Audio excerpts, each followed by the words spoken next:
Hi mga ka-bakers! Kumusta kayo? Ngayon naman ay gagawa tayo ng ating hopia pie. Handa na ba kayo?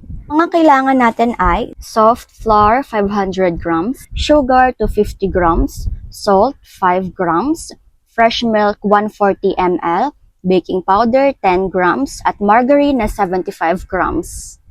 Ilagay na natin ang asukal, gatas, asin, baking powder, 1 teaspoon vanilla flavor, optional. Haluin muna natin ito para magsama-sama na ang mga sangkap na ating inilagay dito, margarine, at soft flour.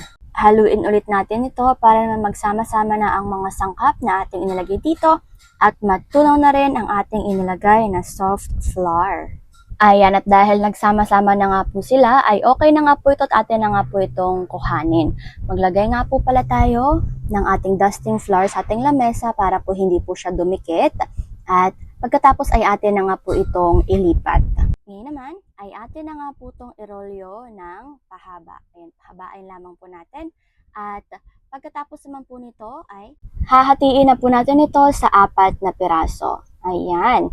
At dahil 4 na nga po iyan, ay ready na nga po natin dahil atin na nga po itong bibilugin isa-isa. Yan, bilugin lamang po natin sila. At syempre, just take your time lamang din po mga ka-bakers.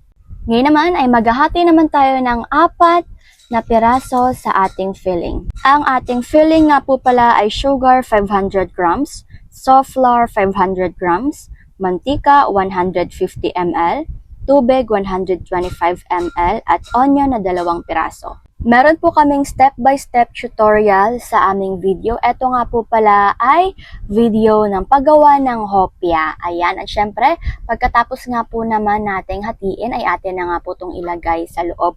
Kung gusto niyo pong mapanood ang ating hopia video, i-click nyo lang po ang link sa baba, sa ating description, o kaya naman po i-search nyo sa ating channel. Ayan, at atin na nga po itong na-molde at inilagay na nga po natin sa loob ng ating dough. At syempre po, eto nga po pala ay ating hopia paste filling yung nilalagay po natin. Okay, next naman po mga ka-bakers, ay atin na nga po itong papahabain. Pahabain lamang po natin ito.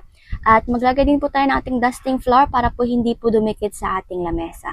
At dahil okay na nga po ito, ay atin na nga po itong ilagay sa ating plancha. I-ready lamang po natin ang ating plancha dito. Pagkatapos, ay atin na nga po itong ilagay. Ayan, okay na nga po yan. At ganito lamang po ang ating gawin hanggang po sa matapos na po tayo sa pagpapahaba or sa pagmolde ng 4 na ginawa natin. At next naman po ay atin na nga po itong ipa-flatten. Huwag naman po yung sobra, yung sakto lamang po ang size.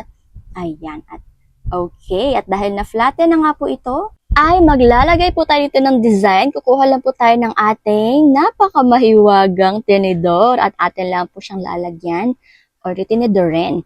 Next naman po maglalagay na po tayo dito ng ating egg wash na may isang kurot ng egg yellow or yellow food color. Yan, ganyan lang po siya mga ka-bakers. Egg wash na may halong isang kurot ng egg yellow food color. Ayan, at syempre lagyan lamang po natin ang lahat ng ating 4 na ginawa.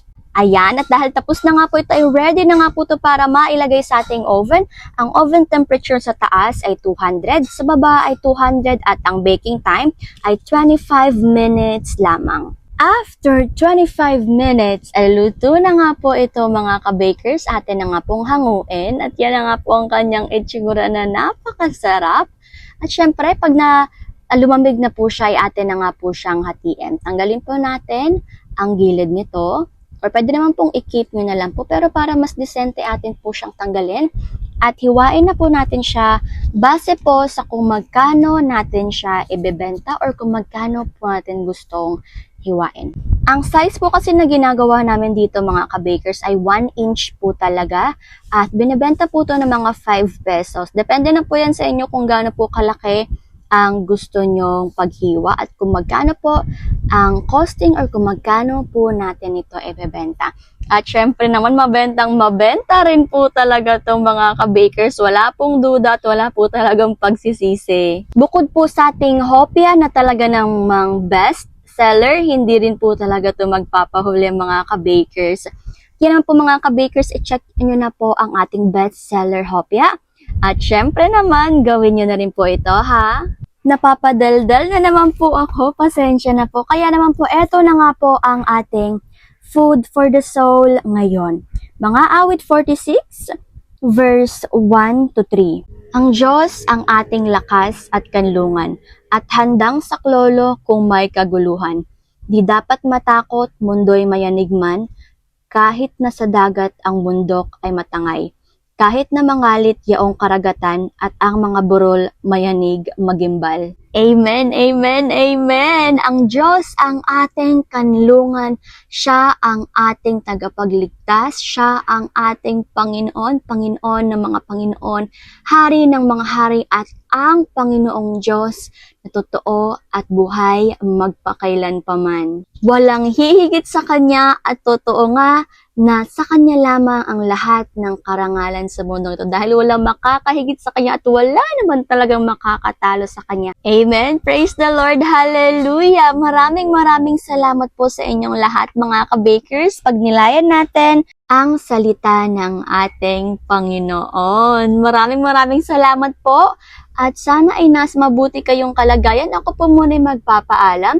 Hanggang dito na lang po muna ako. Paalam muna. Take care at higit sa lahat ay God bless.